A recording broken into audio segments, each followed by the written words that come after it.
बहुत समय पहले की बात है। पहाड़ों और हरे भरे जंगलों से घिरे एक छोटे से गांव में एक गरीब लेकिन ईमानदार आदमी रहता था। उसका नाम रामू था। रामू का जीवन बहुत सादा था। वह एक छोटा सा झोपड़ा बनाकर रहता था और अपने खेत में दिन रात मेहनत करता था।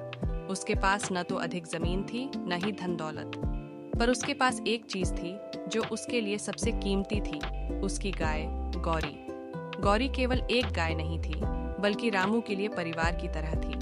वह रोज सुबह सुबह गौरी को प्यार से सहलाता, उसका चारा पानी करता और फिर खेत में काम पर चला जाता।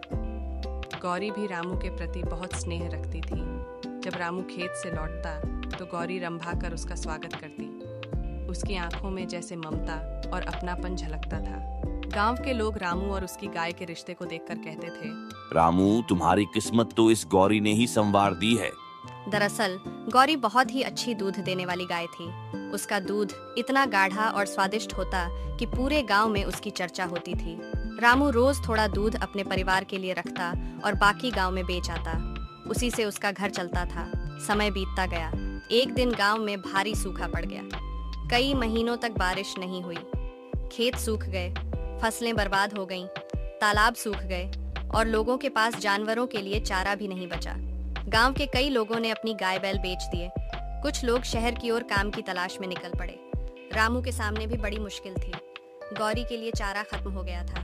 वह रोज जंगलों में दूर दूर तक जाता, सूखी घास और पत्ते इकट्ठा करता, लेकिन अब तो जंगल भी सूखने लगे थे। गौरी कमजोर होती जा रही थी। एक दिन गांव के सरपंच ने रामू से कहा, रामू, तुम इस गाय को बेच दो।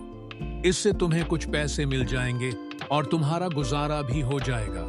रामू ने गहरी सांस ली और बोला, सरपंच जी, गौरी मेरे लिए गाय नहीं, मेरी साथी है। जब मेरे पास कुछ नहीं था तब भी गौरी मेरे साथ थी। मैं उसे कैसे बेच दूं?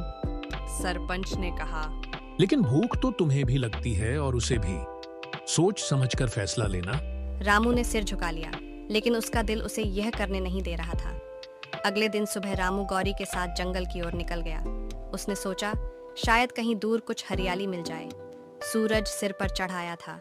गर्मी असहनीय थी। गौरी धीरे धीरे चल रही थी। उसकी सांसें तेज हो रही थीं। रामू चिंतित था। रास्ते में उसे एक बूढ़ा साधु मिला जो पेड़ की छाया में बैठा था। साधु ने पूछा, बेटा, तुम इतनी धूप में इस गाय के साथ कहाँ जा रहे हो? रामू ने नम्रता से कहा, महाराज, यह मेरी गौरी है। सूखा पड़ गया है, इसे चारा नहीं मिल रहा। मैं इसके लिए हरी घास की तलाश में निकला हूँ। साधु मुस्कुराए और बोले, तुम्हारा हृदय बहुत पवित्र है बेटा। याद रखो, जो दूसरों की सेवा करता है, भगवान उसकी सेवा करते हैं।